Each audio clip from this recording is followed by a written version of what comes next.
36. We're live. I guess we need to move on. Brandon's 36. I was 36 once. Brandon's a young boy. Oh. Oh, I like today. Oh, Happy fall. I don't know about where you guys are, but today the weather I know it's outside afternoon where y'all are, but is that like good morning in multiple languages. So like I got up this morning and it was like 52 degrees outside. Oh, still my beating heart. Yeah, here it's in the 50s, but also with 50-mile-per-hour winds. It is windy here today. Yeah. So well, I thought Lizzie was going to blow away when I was walking her. Isn't like that? Isn't it supposed to be windy where you are, Brandon? I mean, I don't know. You know, don't they call like St. Louis? Isn't St. Louis the windy city? No, that's Chicago. Chicago's the windy city, right? Chicago's the windy city. I don't know these things. Philadelphia is the city of brotherly love. Yeah. I don't know all of them, but anyway. Well, doesn't St. Louis have like the giant like arch thingy or whatever? Yeah. Mm-hmm. Yeah. Gateway to the west. Yeah. Oh, I guess the wind just whips through that gateway. I don't know. Is Murphy one of your people? Brandon? Murphy, yes. Oh yeah. I was just watching your video, Murphy. I had to cut it off short. They were talking they were talking nonsense basically, but they were talking with Victor this morning. He was their surprise guest. Who's surprise guest? Murphy. Every Monday they go, he says they got canceled. I don't believe that. Who got canceled? Murphy says they got canceled. Oh, how did you get canceled? He's probably not serious. I don't know. Murphy, if you come on our evening show, I'll bring you on and you can talk. Well, he lives in Turkey, so the time difference. I'm not sure that would work for him. I don't know. Oh gosh. Okay. That's it. Okay. Well, Brandon, it's your show. Go for it. So, I've been watching a lot of queer stuff lately. Probably more than usual, I guess. Since it's Halloween, I was looking specifically at some queer horror movies. And I also was looking at some LGBTQ history movies because this month, October, is LGBTQ History Month. Which, by the way, I read was started by someone in Missouri, which I found interesting. So I have a little connection there, I guess, in a way. But what's kind of funny is some of the queer history movies are more horrible than the horror movies. You know, they're the ones based on true stories are more of a horror than the fictional horror movies. I wrote an article about Matthew Shepard that I published last week on both the Medium and Substack. It got boosted on Medium, so that was good. That's the first boost I've had in quite a long time. But so along with that, I watched. There was the Matthew Shepard story, which was I think in 2002 or somewhere around there. I think it was 2002, and then the Laramie Project, which was also in 2002. Right. And then there was one called the Matthew Shepard Story, An American Hate Crime, which was produced just a couple of years ago. It was on the 25th anniversary of of his murder. Right. Those were very hard to watch. I've always felt kind of a connection to Matthew Shepard in a way, because I was growing up around the same time that he was, and finding out about that and everything. I was still in the closet at the time, and even if I had thought about coming out, hearing something like that, just, it's like, well, why would I want to come out? Because he lived in Wyoming, I lived in Missouri, but we were still both in a rural, small town kind of area, and I always thought that could have been me, you know, easily, if I had just run into the wrong person, been at the wrong place at the wrong time, that kind of thing.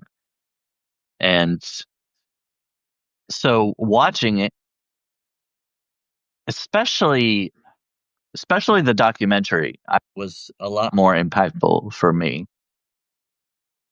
Um, the sorry, I needed to put my phone on silent. Um, so the first one that I watched was um the documentary, I guess, Right. and it was very impactful. Hearing, because you get to hear the transcript from um, the investigator questioning Aaron McKinney, and what, you know in his words and everything, no dramatization or anything like that. And they interviewed a couple of Matthew's friends and showed pictures of him after they found him, Right.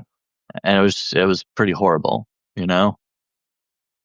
I watched the Laramie Project, which it was a dramatization of a documentary. It had a bunch of stars in it, like Steve Buscemi, Laura Linney, Christina Ricci, uh, Cameron Manheim. It was full of all kinds of different stars. And I don't know if I didn't read up on, I should have looked to see if they did it for lesser pay or anything like that. Because to have as many stars as they had on that movie, I would think, it would have had to either been a huge budget, or the actors took a cut in pay to do the movie because of because of what it was, because of that cause. But I don't know for sure what it was. Anyway, so for me, that movie was not as impactful because I was a little distracted by the amount of stars in it. I knew it was harder for me to take it seriously, if that makes sense.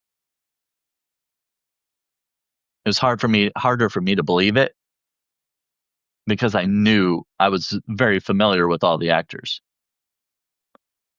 But it was still impactful, but for me, not as much so as the documentary, hearing and seeing the real footage.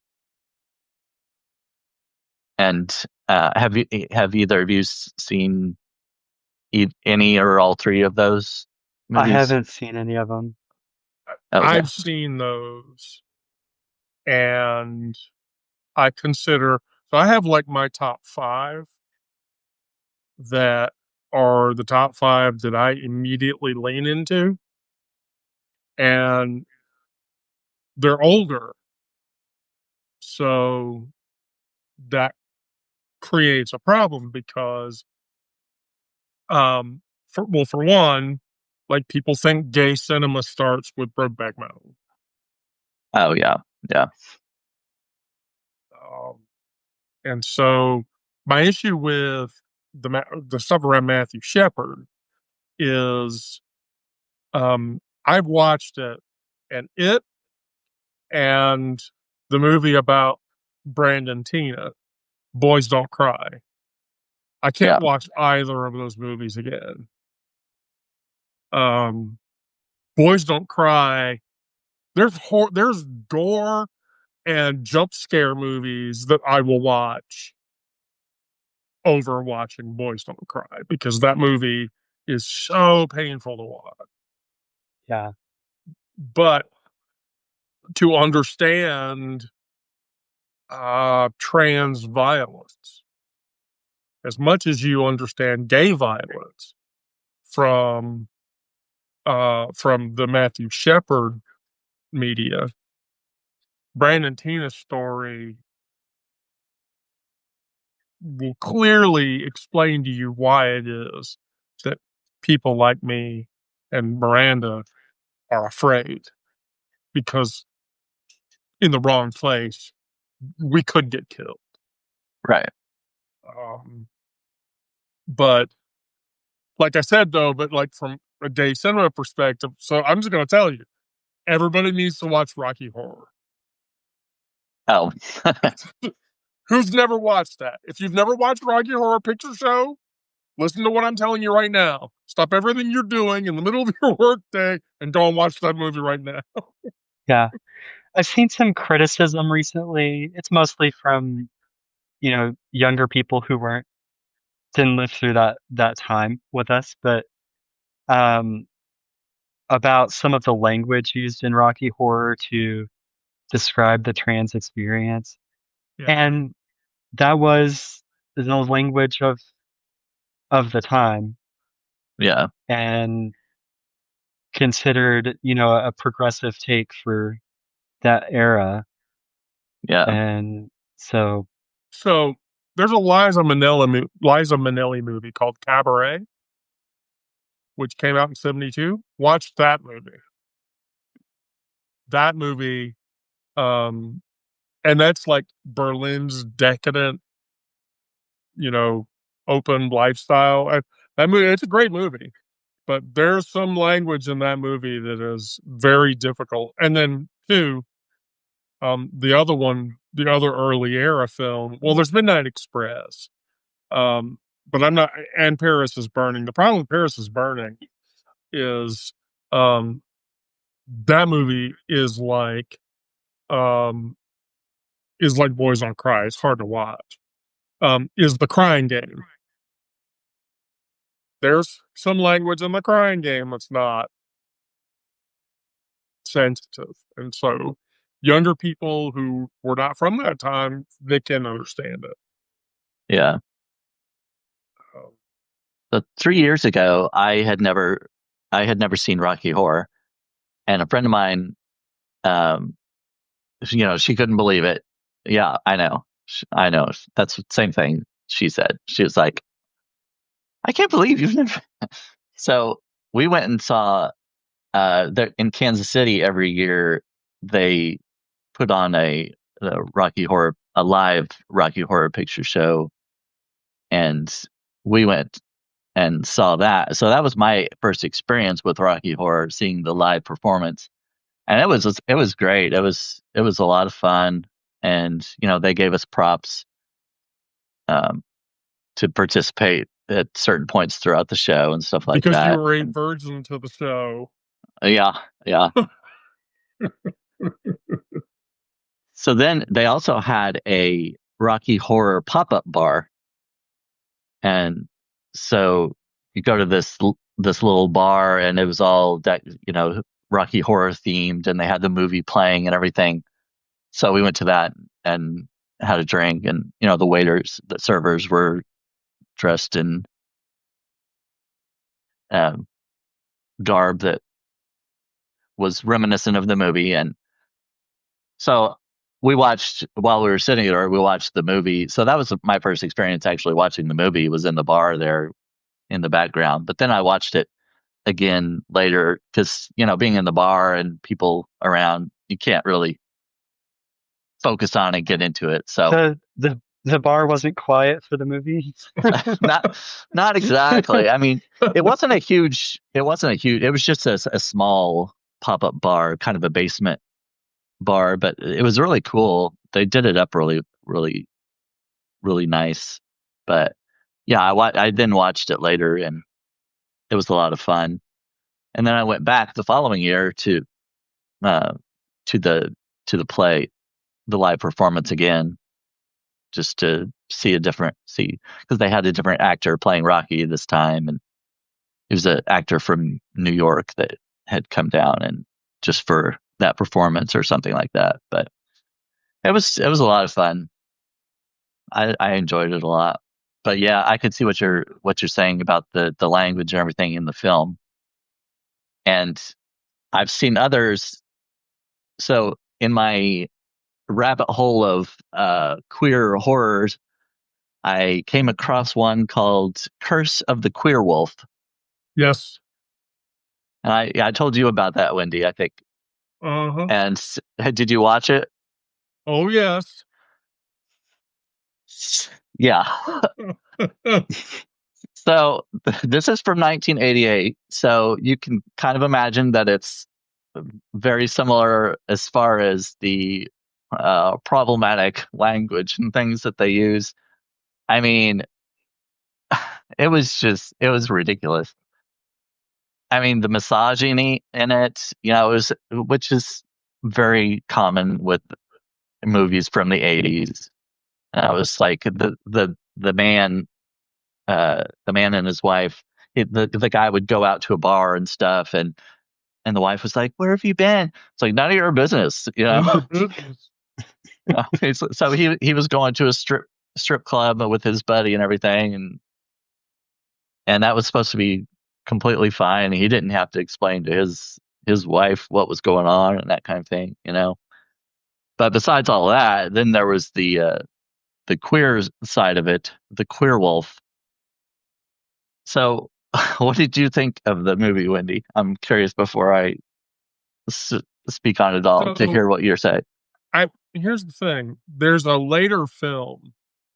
I watched that movie, and having had watched it, there's a Tony Collette movie that came out in 2018 that I immediately thought of after watching that. And so I had to rewatch it. And that movie is Hereditary, which if you, I haven't. I put that on my list to watch because a lot of people have been talking about that, and I haven't. I haven't seen it yet. yeah, but that movie, Hereditary, it's a painful, I'm going to warn you, it's a painful watch. Mm. Um, but that Hereditary that's, I'll just put it this way. That's family horror centered on feminine bodies and inherited trauma. That's the only way to explain that movie. And it's hard. It's really hard. Hi, Onyx. Thank you for coming. Um, so if you watch Hereditary, I definitely want to hear your opinion. Yeah. So, Um, Curse of the Queer Wolf, though, is a comedy horror, yeah, very much focused on the comedy aspect of it. yeah, yeah. But But it yeah, was, I watched it. I found it entertaining. I mean, there's 80s movies that are trans erotic and homoerotic, even in places that I've seen before. That, I mean, there's James Woods. I mean, he's a piece of shit, and nobody should like him. But there's a movie he did in the 80s called Videodrome. There's a shit ton of homoeroticism and transeroticism that happens in that movie. Um, Likewise, is the Lynch movie Mulholland Drive, which if you've never seen that, you should watch that film. I've heard of that, but I haven't seen it. Uh oh, I can give you a list, but really, Mulholland Drive, Hereditary, and um uh if you've never watched The Crying Game, you should watch it. And then there's a trans sex workers movie called Tangerine. You should watch that. If I haven't seen that, I've at least that title sounds familiar. I don't Yeah, remember if I've yeah, seen it or not, though. yeah. Tangerine is a real good one. But let me ask. Well, Randy, you should talk to this. You've seen the Birdcage, right? Yeah. Okay, Brandon. What? Wow. I That's know. a surprise. I know. Oh, I the know. It's one. Birdcage is. You, Miranda, you explain know. to Brandon why the Birdcage is happening right now. Oh yeah. So like the premise of the movie is that um this gay couple has to host homophobes and try to like play it straight. And they are the but naturally they're like the most flamboyant people. And so there's just like a constant stream of comedy of errors sort of stuff, and it's really well done. Stars Robin Williams, and yeah, you should definitely Yeah, see that. I know. I've heard about it, and it. I I don't watch a lot of older movies usually. I try to keep up with whatever's popular now. What's the I don't keep trending up with movies and stuff anything. like that. Oh So gosh, it's like, Aaron, I never realized John Wayne walked like that. See, here's what happens. Nathan Lane and Robin Williams are the gay couple. right. They just try to play it straight. Well, halfway through the movie, Nathan Lane says, "Fuck this," and he goes full mom drag.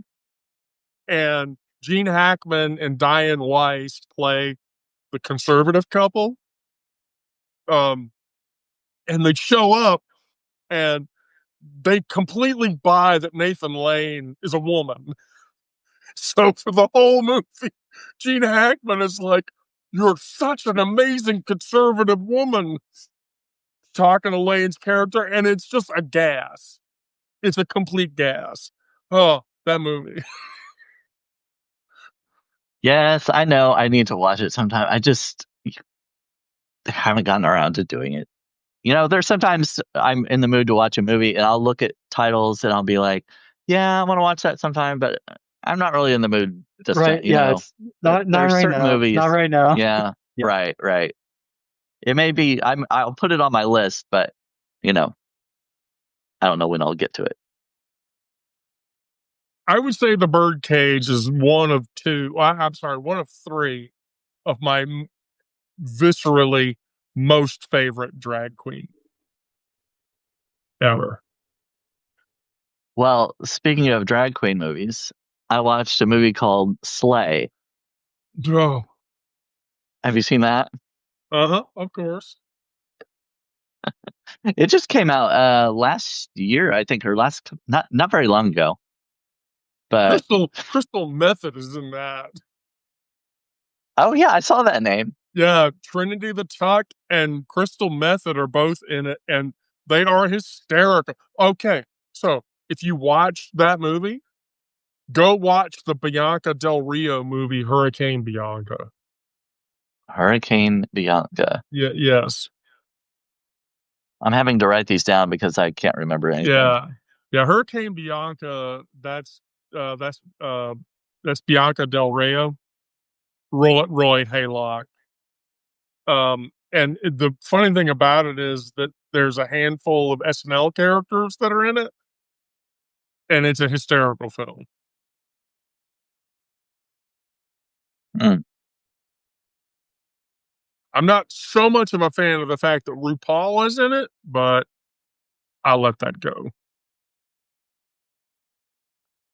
So talking about trauma, since that's Oh, we kind of had to where get back to trauma. I mean,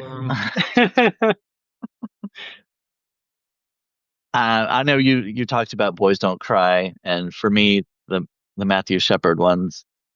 Well, watching the documentary was the worst one for me. Watching the actors, not quite as bad. I did really hesitate on the Matthew Shepard story, the fictionalized one from 2002 with Sam Waterston and um oh, what's her name? Rizzo, the one who played Rizzo in Grease, Stalker Channing. Stalker to Janet. Yeah, I really didn't want to watch that because I thought they're going to depict what actually happened to him and everything. They're going to show, I know it's fictional, but showing what they did to him and everything. I know that was really going to bother me, and I really didn't want to Yeah. watch it. So that's the last one that I watched out of those three, just because of that. Um, but yeah, that's those kinds of things are really difficult for me to watch because I tend to really get into movies and try to believe that they're real, because I want to get lost in the story Yeah, and suspend your get it disbelief. right, right.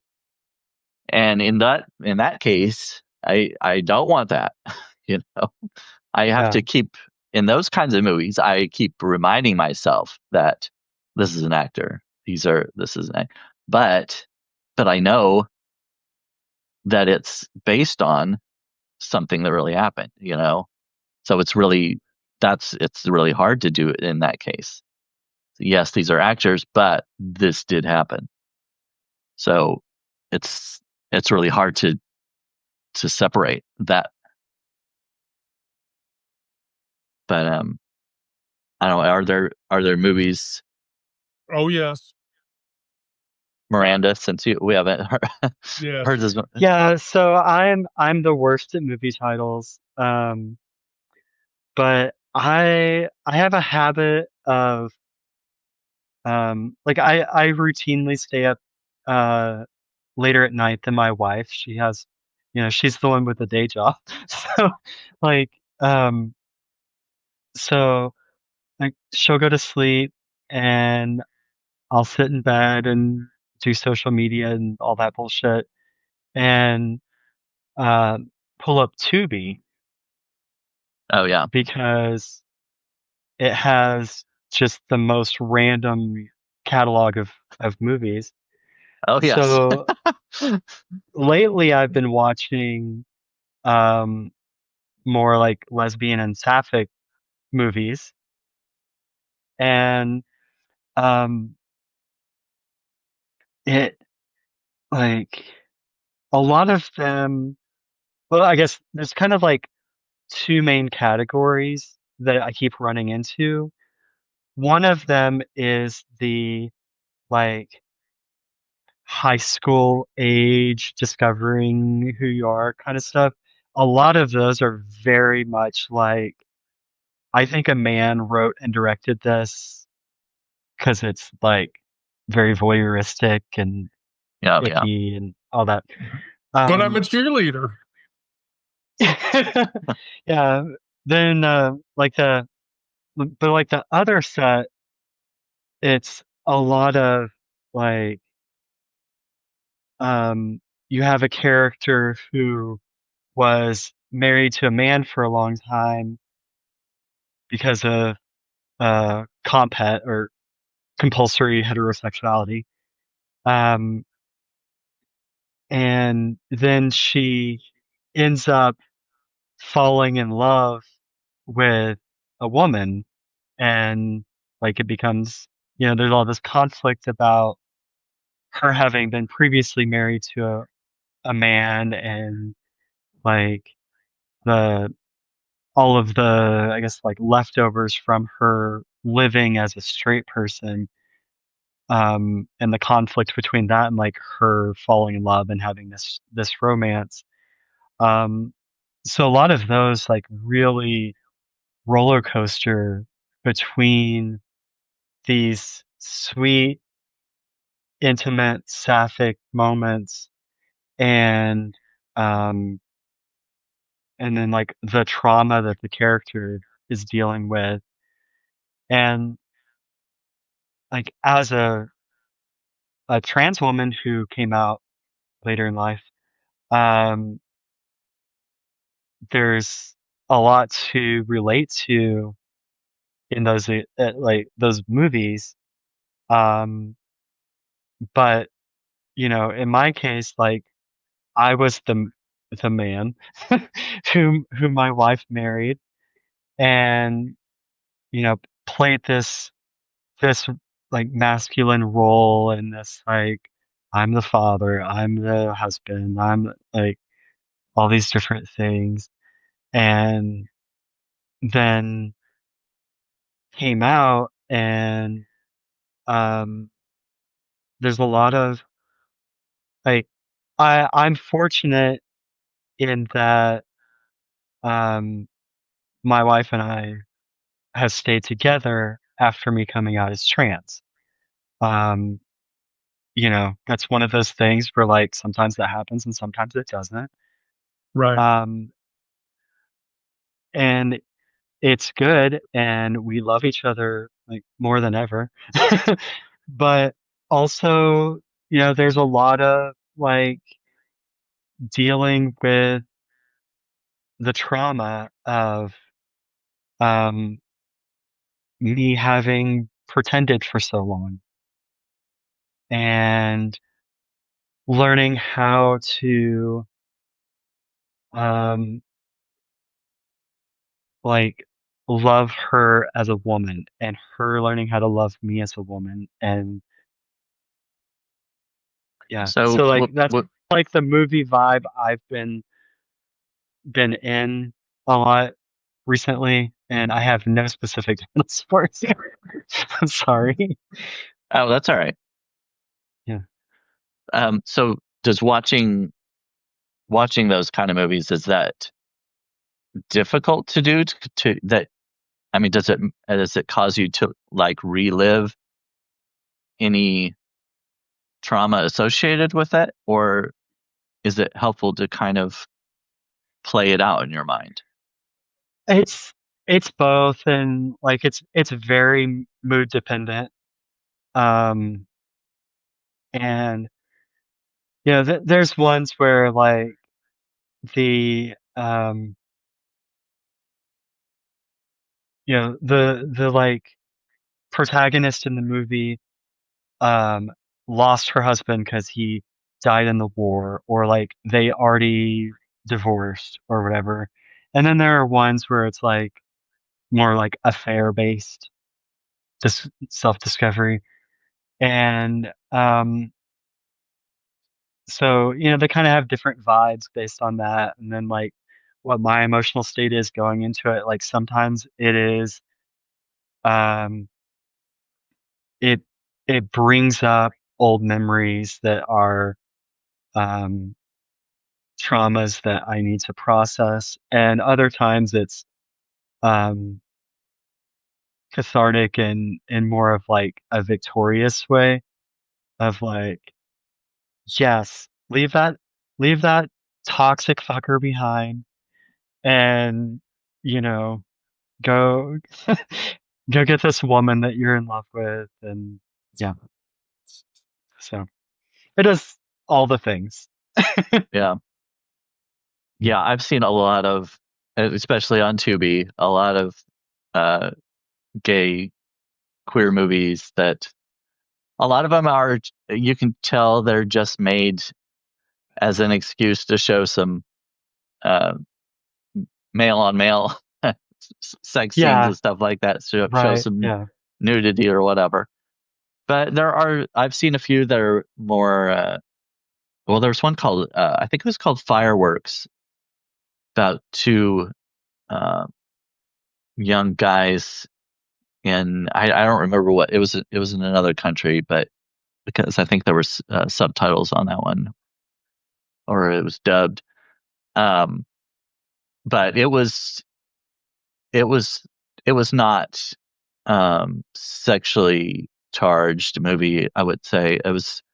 But it was really good, and it was very sad also.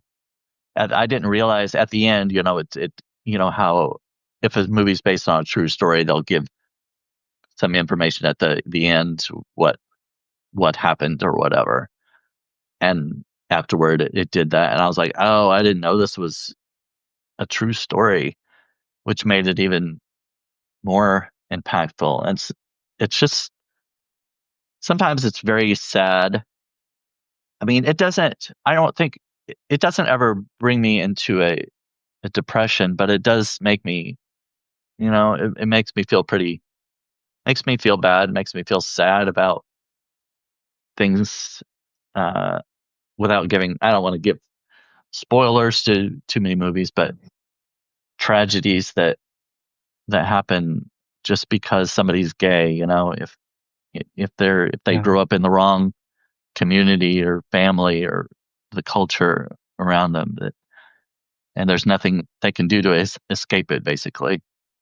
So there's a So film that came out. Onyx Oh, said something in chat a moment ago. I wanted to point out. It makes me sad and wistful that I did not get my teenage years or my 20s. Like, yeah, sometimes those movies will Yeah, um make me think about that too. Um, is it, it's like, yeah, I could we have could have. had Yes, yes. all of the regret cycle stuff.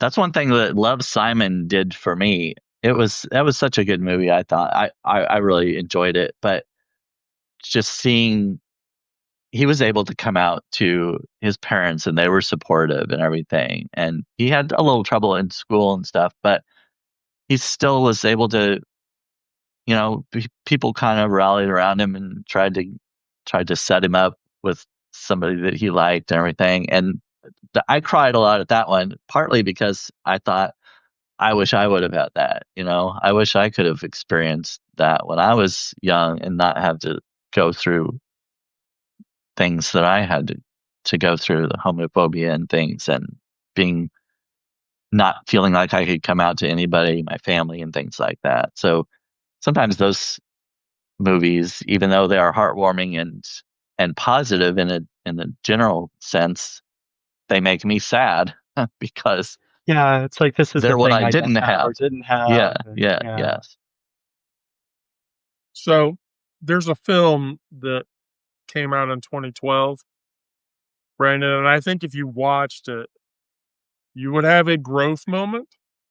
However, I will preface this by saying that while you would maybe experience growth by watching it, it would probably be the most emotional gay film you will ever have watched in your life.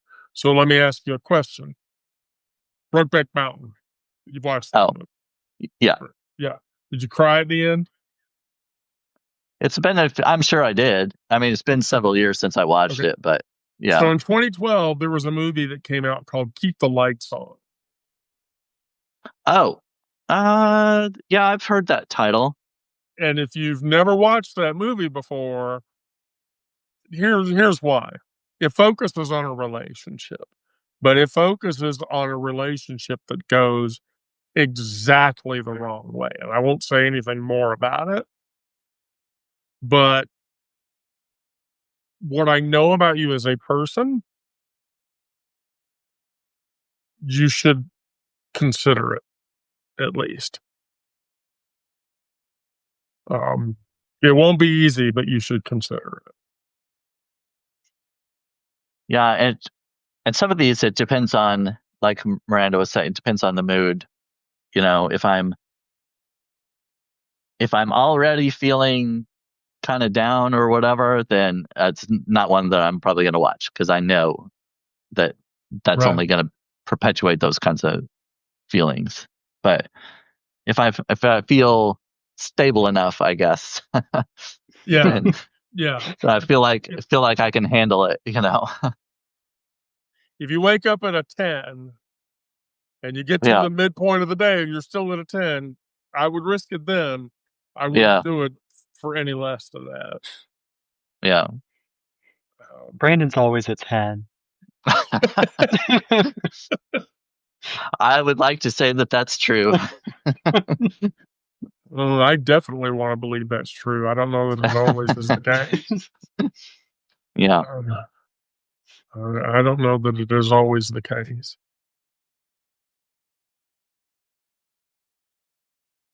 Let's see. Where else was I gonna? Oh, there are a lot of the queer horror ones that I've seen tend to be on the comedic side. The comedy horror focus more on the comedy. I saw one recently called Swallowed. Oh, Have yes. you heard of? Yes. Have you watched that? I haven't watched it. I've heard about it. I Have think you I've seen it, watched Miranda? that one. I think so. Oh. If you give us some plot So points, I'll figure it out. the main two characters are gay, and so based on the title, you kind of have at least I had kind of um, a preconception of what the word of the title swallowed meant, but it is not what you think. You know, is because they're transporting this illegal substance, I'll say, by putting it in a bullet. Uh, Hmm. Yeah. if you're not familiar what a bullet is when you put drugs in a plastic or rubber and tie it and swallow it, and then later expel it in order to transport it across borders and things like that. Uh, I do not know this from experience, so just to put that out there. Wow, Brandon, you've never been a drug mule? Okay. I have not. If you say so. Okay. But that's the premise of this, and it, they find out that the substance is not what they thought it was, and it's it can some of it's kind of disturbing. I mean, it's pretty. I guess it wasn't a mainstream movie as far as I know. I had never heard of it, but it was well done. The actors are really good in it. It stars Cooper Koch, who who played Eric Menendez in the Lyle and Menendez story, the Monsters series, the Netflix series. He was nominated for several. Jenna Malone was in that. Yeah, yeah, Is in the Swallow movie. yeah. Cooper Um, Koch is a great actor. He's gay. He's played in a few other gay films. well, And he was in, I think, They Them. oh, okay. I didn't. I don't know if I saw that, but Well, They Them is like that's a queer slasher film. oh, okay, yeah, yeah. So They he's slashed them. Yes, Yeah, I'm kidding. I'm sorry. slashed him. They Yeah, slashed. yeah, yeah. But it was really he's a great actor. He was nominated for several awards, Emmys and stuff for his role as Eric Menendez, and that was another great series. Ryan Murphy directed that. I thought it was really good. If you haven't watched that, I would recommend watching it. But anyway, Swallowed. I kind of wish they would have chosen a different title for that, because it does kind of, uh, at least for me, it kind of put me in the mindset knowing that the characters were gay and having the title Swallowed. It's like, oh, that sounds kind of almost kind of cheesy, like sexually based or whatever, but it really had nothing to do with that.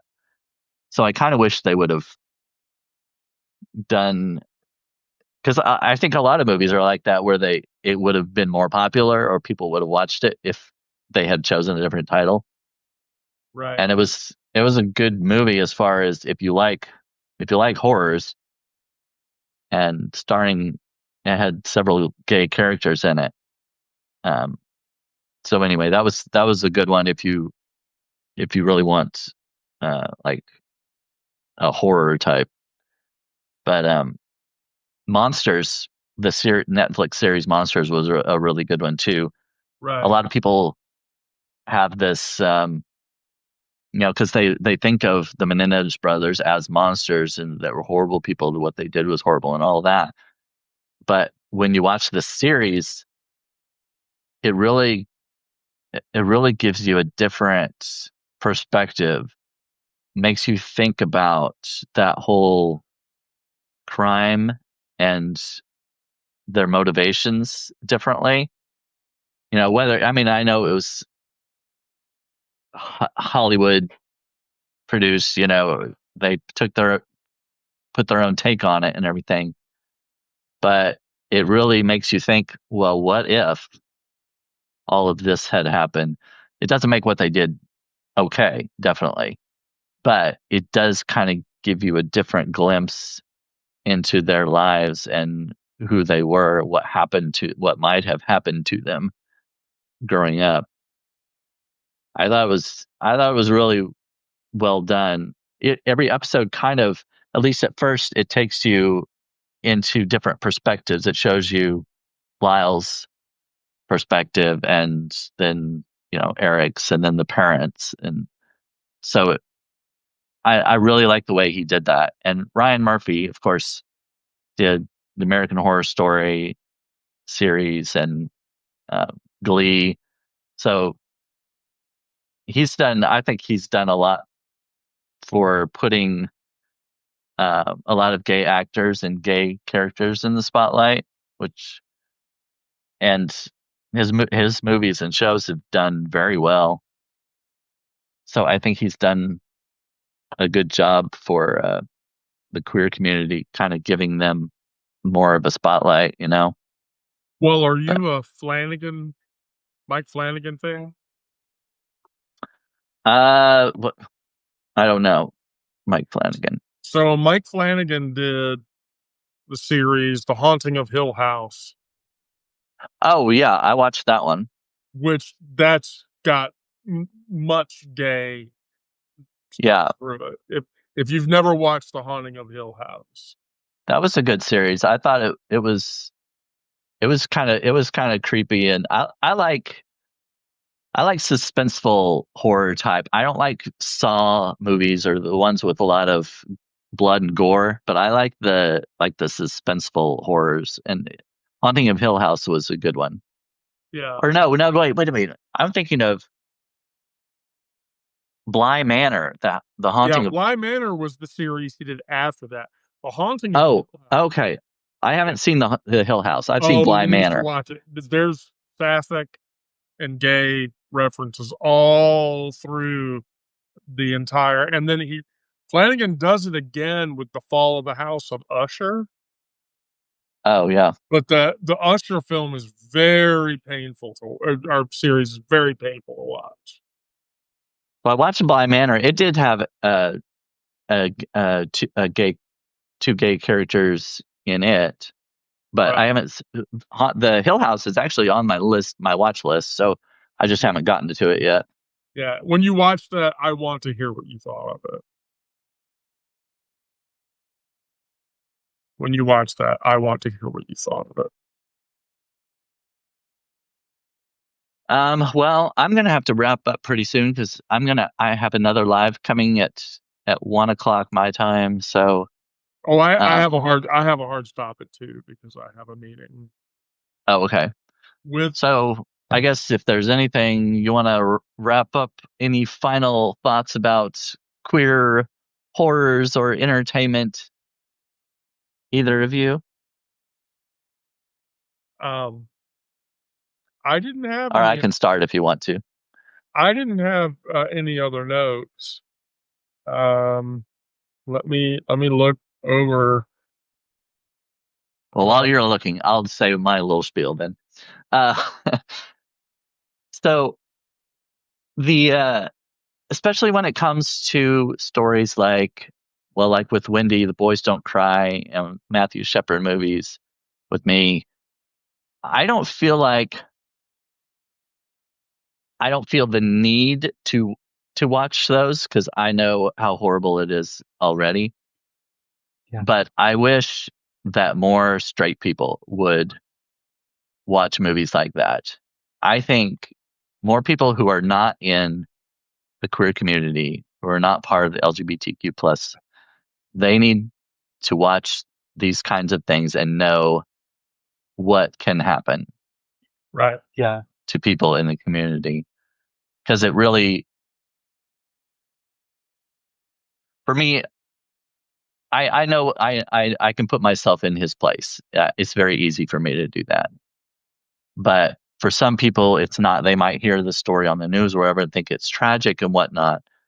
But I think people need to watch movies like that and see exactly what happens, what could happen, what is still happening in some places. Yeah. Well, I mean, enough people went to see Brokeback Mountain that that movie typified closet gay life, and in a way that had never really been portrayed before on screen in such a way that dramatically drew people to go and see it. And so, but yeah, I would agree that needs to happen Yeah. more. Yes, much more. All right. Well, we got 6 minutes, so who's going? Who's going on? Who's going on Friday? Is it my turn or Wendy's turn? I can't remember. I just know it's not mine. I'll come up with something for Friday. Okay.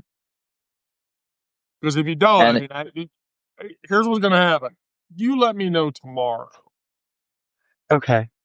You send me a message to our secure chat space, and you tell me because if you don't, I have a topic we can do it. I was going to say the same thing. I mean, if all else fails, I do have another topic I'd like to talk about for the next time I do it. So yeah. So okay, well, I'm good. Miranda, Brandon, final all thoughts. right. Yep. Not for me. Always lovely to do this with y'all. Yeah, I love every minute of it. Let's keep Nobody cried this time, which was a little bit weird, but that's okay. Yeah, it could have easily happened. Just, I guarantee you, when I do it next, there's going to be crying. Well, look forward to that. Oh yeah. Who's it going to be? Me or Yeah. you? Anyway, all right, Brandon, go have fun. Thank you, everybody. All right. Yep. Checking out. See you later. Love you both.